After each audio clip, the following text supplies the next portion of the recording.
Hello student, good morning and welcome to our channel पूरा education.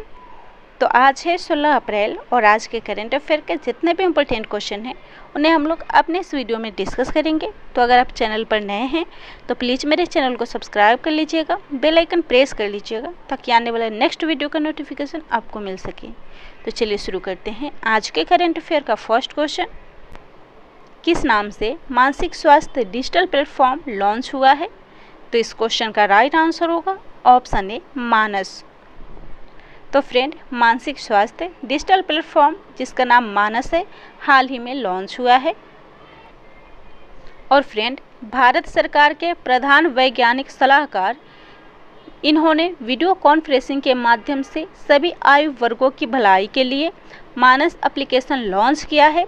और इस application का उद्देश्य विभिन्न सरकारी मंत्रालयों के स्वास्थ्य और कल्याण के प्रयासों को एकीकृत करना है और विभिन्न राष्ट्रीय निकायों और अनुसंधान संस्थानों द्वारा विकसित शोध के लिए सरलीकृत इंटरफेस के साथ वैज्ञानिक रूप से मान्य यह एक स्वदेशी उपकरण है।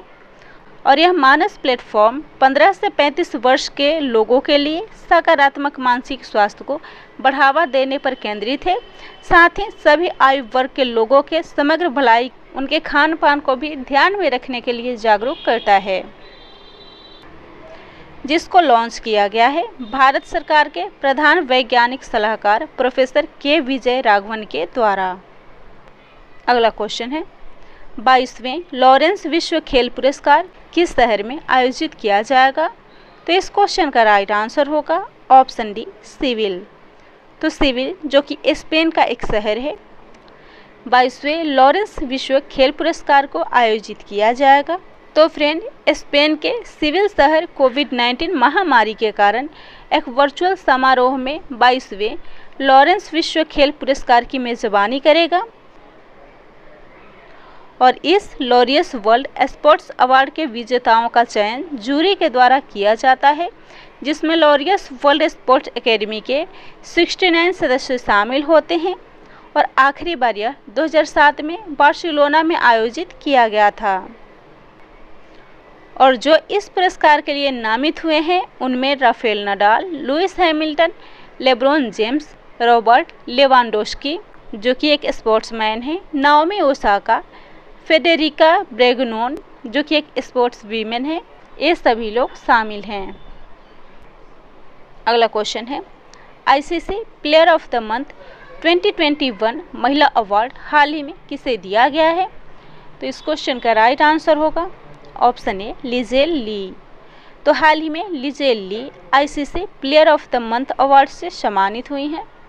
तो फ्रेंड, महिलाओं में दक्षिण अफ्रीका की लिजेल ली को यह प्रतिष्ठित पुरस्कार से सम्मानित किया गया है। और भारत के भुवनेश्वर कुमार पुरुषों में ICC player of the month award जीते हैं। तो इसको प्रदान किया है अंतर्राष्ट्रीय क्रिकेट परिषद यानी कि इंटरनेशनल क्रिकेट काउंसिल ने, जो कि विश्व भर में क्रिकेट की प्रतियोगिताओं की नियंत्रक तथा नियामक संस्था है। स्थापना हुई थी 15 जून 1919 में। मुख्यालय है दुबई, संयुक्त अरब अमीरात। और सदस्य देशों की संख्या है 104। चेयरमैन हैं ग्रेग बार्कले और सीईओ हैं मनु साहनी। और आईसीसी ने गर्ल गैंग को विश्व कप का आधिकारिक गीत घोषित किया है। अगला क्वेश्चन है, डॉक्टर हर्षवर्धन द्वारा किस नाम से एक नए मिशन की शुरुआत की गई है? तो इस क्वेश्चन का राइट आंसर होगा ऑप्शन डी आहार क्रांति। तो आहार क्रांति मिशन को डॉक्टर हर्षवर्धन के द्वारा शुरू किया गया है। तो फ्रेंड, केंद्रीय स्वास्थ्य और परिवार कल्याण मंत्री डॉक्टर हर्षवर्धन ने आहार क्रांति नाम से एक मिशन की शुरुआत की है। और यह आहार क्रांति मिशन, जिसका लक्ष्य पोषक संतुलित आहार की जरूरत और सभी स्थानीय फलों और सब्जियों तक पहुंच कायम करने की जरूरत को समझना है। और फ्रेंड, विज्ञान भारती तथा global Indian scientist and technocrats forum ने मिलकर उत्तम आहार उत्तम विचार के लक्ष्य को लेकर यह मिशन शुरू किया है। और फ्रेंड, आहार क्रांति आंदोलन, जिसका उद्देश्य भारत में हंगर और विभिन्न प्रकार की बीमारियों की समस्याओं का समाधान तलाशना है। अगला क्वेश्चन है, बंगाली नववर्ष यानी कि पोइला बोईशाख 2021 हाल ही में कब मनाया गया है? तो इस क्वेश्चन का राइट आंसर होगा ऑप्शन सी 15 अप्रैल। तो हाल ही में 15 अप्रैल को बंगाली नव वर्ष, जिसे पोइला बोईसाख भी कहते हैं, हाल ही में मनाया गया है। और फ्रेंड, दुनिया भर में बंगाली समुदायों के द्वारा 15 अप्रैल को पोइला बोईसाख यानी कि बंगाली नव वर्ष मनाया जाता है और यह बंगाली समुदाय के लिए एक साल का प्रतीक है, जो आमतौर पर प्रत्येक वर्ष 14 अप्रैल या 15 अप्रैल के आसपास मनाया जाता है और इस वर्ष यह भारत में 15 अप्रैल को मनाया गया है। और आज के दिन सभी घरों के बाहर सुंदर रंगोली या अल्पना के साथ घरों की सफाई और सजावट करके इसे मनाया जाता है। और साथ ही आज के दिन बांग्लादेश में महत्वपूर्ण कार्यक्रम ढाका विश्वविद्यालय के ललित कला के छात्रों और शिक्षकों द्वारा आयोजित मंगल शोभा यात्रा है। और 2016 में उत्सव को संयुक्त राष्ट्र शैक्षिक, वैज्ञानिक और सांस्कृतिक संगठन यानी कि यूनेस्को के द्वारा मानवता की सांस्कृतिक विरासत के रूप में घोषित किया गया था। और फ्रेंड, बंगाली में पहला शब्द का अर्थ पहला और बोईसाख बंगाली कैलेंडर का पहला महीना है और बंगाल में बंगाली नव वर्ष को नोबो वर्षों के रूप में जाना जाता है। तो फ्रेंड, इस क्वेश्चन में बात हो रही इम्पोर्टेंट डेज की, तो इस क्वेश्चन से जुड़े करेंट अफेयर के कुछ इम्पोर्टेंट पॉइंट्स हैं, जिसमें पहला है 14 अप्रैल। हाल ही में 14 अप्रैल को भीमराव अंबेडकर जयंती मनाया गया है। 13 अप्रैल को अंतर्राष्ट्रीय पगड़ी दिवस, 12 अप्रैल को अंतर्राष्ट्रीय मानव अंतरिक्ष उड़ान दिवस, 10 अप्रैल को विश्व होम्योपैथी दिवस, 9 अप्रैल को CRPF शौर्य दिवस, 6 अप्रैल को विकास और शांति हेतु अंतर्राष्ट्रीय खेल दिवस, 5 अप्रैल को राष्ट्रीय समुद्री दिवस, 4 अप्रैल को अंतर्राष्ट्रीय खदान जागरूकता दिवस, 2 अप्रैल को विश्व ऑटिज्म जागरूकता दिवस और अंतर्राष्ट्रीय बाल पुस्तक दिवस और 1 अप्रैल को उत्कल दिवस मनाया गया है। अगला क्वेश्चन है, उस उष्णकटिबंधीय चक्रवात का क्या नाम है जिसने हाल ही में पश्चिमी ऑस्ट्रेलिया को प्रभावित किया है? तो इस क्वेश्चन का राइट आंसर होगा ऑप्शन ए सरोजा। तो सरोजा जो कि एक चक्रवात है और इसने हाल ही में पश्चिमी ऑस्ट्रेलिया को प्रभावित किया है। और फ्रेंड, उष्णकटिबंधीय चक्रवात सरोजा ने हाल ही में पश्चिमी ऑस्ट्रेलिया के 1000 किलोमीटर लंबे खंड को प्रभावित किया है और 170 किलोमीटर घंटा प्रति गति के साथ इस तूफान ने ऑस्ट्रेलिया को काफ़ी प्रभावित किया है। तो ऑस्ट्रेलिया जो कि दक्षिणी गोलार्ध के महाद्वीप के अंतर्गत एक देश है और जो दुनिया का सबसे छोटा महाद्वीप और दुनिया का सबसे बड़ा द्वीप है। राजधानी है कैनबरा और प्रधानमंत्री हैं स्कॉट मॉरिसन और करेंसी है ऑस्ट्रेलियाई डॉलर। अगला क्वेश्चन है, कृषि मंत्रालय ने किसान कल्याण के लिए किसके साथ समझौता ज्ञापन पर हस्ताक्षर किए हैं? तो इस क्वेश्चन का राइट आंसर होगा ऑप्शन बी माइक्रोसॉफ्ट।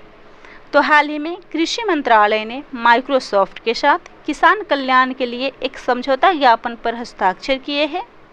तो फ्रेंड, भारत के कृषि मंत्रालय ने हाल ही में किसान कल्याण के लिए एक पायलट परियोजना को लागू करने के लिए माइक्रोसॉफ्ट के साथ एक समझौता ज्ञापन पर हस्ताक्षर किए हैं और इस परियोजना में कृषि को बढ़ावा देने वाली प्रौद्योगिकी पर ध्यान दिया जाएगा और यह किसानों को फसल के बाद के मौसम में विशेष रूप से स्मार्ट कृषि तकनीक प्रदान करेगा और यह परियोजना 6 राज्यों 100 गांवों में शुरू की जाएगी।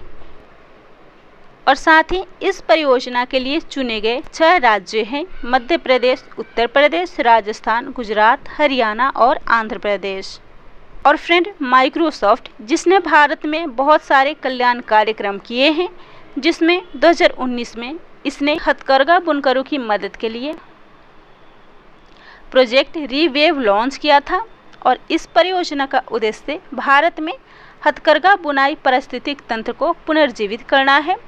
और वहीं माइक्रोसॉफ्ट ने भविष्य कौशल के साथ शिक्षकों और शिक्षार्थियों को सशक्त बनाने के लिए AICTE यानी कि अखिल भारतीय तकनीकी शिक्षा परिषद के साथ भी भागीदारी की है। तो इस क्वेश्चन में बात हो रही है कृषि मंत्रालय की, तो इसके साथ ही भारत में कृषि की स्थिति भी देख लेते हैं। तो भारत दुनिया में कृषि उत्पादन में दूसरे स्थान पर है और भारत में 50% से अधिक कार्यबल कृषि में कार्यरत हैं और वे भारत के जीडीपी में 17 से 18% का योगदान करते हैं। और भारत 38 बिलियन अमेरिकी डॉलर मूल्य के कृषि उत्पादों का निर्यात करता है और यह भारत को दुनिया का 7वां सबसे बड़ा कृषि निर्यातक बनाता है। अगला क्वेश्चन है, पोर्स कंपनी ने 2022 तक ई फ्यूल का उत्पादन के लिए किसके साथ समझौता किया है? तो इस क्वेश्चन का राइट आंसर होगा ऑप्शन बी, सीमेंस एनर्जी। तो पोर्स कंपनी ने 2022 तक फ्यूल उत्पादन के लिए सीमेंस एनर्जी के साथ एक समझौता किया है और इस ई फ्यूल उत्पादन के परियोजना को हारू ओनी परियोजना कहा जाता है और यह चिली की हवा के साथ इसकी जलवायु पर आधारित है। तो ई फ्यूल एक जटिल हाइड्रोकार्बन है जो पवन निर्मित बिजली का उपयोग करके पानी को हाइड्रोजन और ऑक्सीजन से अलग किया जाता है और इस हाइड्रोजन को कार्बन डाइऑक्साइड के साथ मिलाकर हवा से छानकर मेथनॉल बनाया जाता है और फिर इस मेथनॉल को एक्सॉन मोबिल लाइसेंस प्राप्त तकनीक का उपयोग करके गैसोलीन में परिवर्तित किया जाता है और इसके बाद ई फ्यूल का उपयोग किसी भी कार में किया जा सकता है। और ई फ्यूल के उत्पादन की लागत प्रति लीटर $10 है और समय के साथ इस लागत के $2 प्रति लीटर तक आने की भी उम्मीद है और ई फ्यूल एक तरह का इलेक्ट्रो फ्यूल है। तो इस क्वेश्चन में बात हो रही है ई फ्यूल की, यानी कि इलेक्ट्रो फ्यूल की। तो इलेक्ट्रो फ्यूल कार्बन तटस्थ ईंधन का उभरता हुआ वर्ग है, उन्हें सिंथेटिक ईंधन भी कहा जाता है और इसे जैव ईंधन के विकल्प के रूप में भी देखा जाता है और वे गैस ईंधन के तरल रासायनिक बॉन्ड्स में अक्षय स्रोतों से विद्युत ऊर्जा का भंडारण करके बनाए जाते हैं। और अन्य इलेक्ट्रो ईंधन है ऑडी जो कि ई गैसोलीन सिंथेटिक ईंधन पर कार्य करती है और एक तरल आइसो ऑक्टेन ईंधन है और यह एक कार्बन तटस्थ ईंधन है। इसके अलावा ई गैसोलीन सल्फर और बेंजीन से मुक्त है और ऑडी ई डीजल पर भी काम करती है। ई डीजल को सिंथेटिक डीजल भी कहा जाता है और यह अक्षय ऊर्जा द्वारा संचालित एक प्रक्रिया के साथ कार्बन डाइऑक्साइड, बिजली और पानी से बनाया जाता है। तो सीमेंस जो कि ऊर्जा क्षेत्र में 1 जनवरी 2008 को स्थापित किया गया था और कंपनी अक्षय और वैकल्पिक ऊर्जा स्रोतों के अलावा तेल और प्राकृतिक गैस के निष्कर्षण, रूपांतरण और परिवहन सहित कई स्रोतों से बिजली उत्पन्न और वितरित करती है। मुख्यालय है टेक्सास, संयुक्त राज्य अमेरिका। सीईओ हैं लिसा डेविस। अगला क्वेश्चन है, किस देश ने वित्तीय फर्मों के लिए विश्व का पहला जलवायु परिवर्तन कानून पेश किया है? तो इस क्वेश्चन का राइट आंसर होगा ऑप्शन ए, न्यूजीलैंड। तो हाल ही में न्यूजीलैंड ने वित्तीय फर्मों के लिए विश्व का पहला जलवायु परिवर्तन कानून पेश किया है। और फ्रेंड, न्यूजीलैंड ने हाल ही में वित्तीय फर्मों के लिए जलवायु परिवर्तन पर एक बिल पेश किया है और यह बिल दुनिया में इस तरह का पहला बिल है और इस विधेयक की मुख्य विशेषताएं हैं, यह बीमाकर्ताओं, बैंकों और निवेश प्रबंधकों को जलवायु परिवर्तन पर अपनी फंडिंग के प्रभाव की रिपोर्ट देनी होगी और यह वित्तीय फर्मों को उन कंपनियों का मूल्यांकन करने के लिए भी मजबूर करेगा जो पर्यावरणीय प्रभाव के संदर्भ में उधार दे रही हैं। और न्यूजीलैंड में जिन बैंकों की कुल संपत्ति 1 बिलियन न्यूजीलैंड डॉलर है या उससे अधिक है, उन्हें अब परिसंपत्ति प्रबंधन के बारे में भी जानकारी प्रदान करनी होगी और वित्तीय फर्मों को यह बताना होगा कि वे जलवायु संबंधी जोखिम और अवसरों का प्रबंधन कैसे करेंगे। तो न्यूजीलैंड, जिसके प्रधानमंत्री हैं जेसिका अर्डन, राजधानी है वेलिंगटन, मुद्रा है न्यूजीलैंड डॉलर और इसने हाल ही में देश में गर्भपात के लिए एक प्रेग्नेंट लीव लॉ पारित किया है और विश्व में महिलाओं को मतदान का अधिकार देने वाला यह प्रथम देश था। आज का लास्ट क्वेश्चन है, हाल ही में वर्ल्ड इकोनॉमिक आउटलुक रिपोर्ट को हाल ही में किसने जारी किया है? तो इसका राइट आंसर होगा ऑप्शन ए, IMF। तो हाल ही में IMF ने वर्ल्ड इकोनॉमिक आउटलुक रिपोर्ट को जारी किया है। तो फ्रेंड, IMF के वर्ल्ड इकोनॉमिक आउटलुक रिपोर्ट के अनुसार 2021 में मलेशिया, इंडोनेशिया, थाईलैंड, फिलीपींस और वियतनाम जैसे देशों में 9% की वृद्धि होगी और पहले IMF ने अनुमान लगाया था कि इन देशों की वृद्धि 5.2% हो सकती है और भारत के लिए इसका पूर्वानुमान था कि भारत 2021 में 12.5% की वृद्धि दर्ज करेगा। हालांकि इससे पहले अंतर्राष्ट्रीय संगठन ने यह भविष्यवाणी की थी कि भारत 11.5% तक वृद्धि करेगा। तो विश्व आर्थिक आउटलुक रिपोर्ट को IMF के द्वारा जारी की गई है। तो IMF ने यह अनुमान लगाया है कि 2021 में वैश्विक अर्थव्यवस्थाओं में 5.5% और 2022 में 4.2% की वृद्धि होगी और वैश्विक स्तर पर 2020 की तुलना में 2021 में तेल की कीमतों में 20% की वृद्धि होगी और इसके अलावा गैर तेल वस्तुओं की कीमतों में वृद्धि होने की भी उम्मीद है, विशेष रूप से धातुओं में। तो इस रिपोर्ट को जारी किया है इंटरनेशनल मॉनेटरी फंड यानी कि IMF ने, जो कि एक अंतर्राष्ट्रीय संस्था है और जो अपने सदस्य देशों की वैश्विक आर्थिक स्थिति पर नज़र रखने का कार्य करती है और यह अपने सदस्य देशों को आर्थिक और तकनीकी सहायता प्रदान करती है। मुख्यालय है वाशिंगटन DC, संयुक्त राज्य अमेरिका। स्थापना हुई थी जुलाई 1944 में। इसके प्रबंध निदेशक हैं क्रिस्टिन गिलार्ड।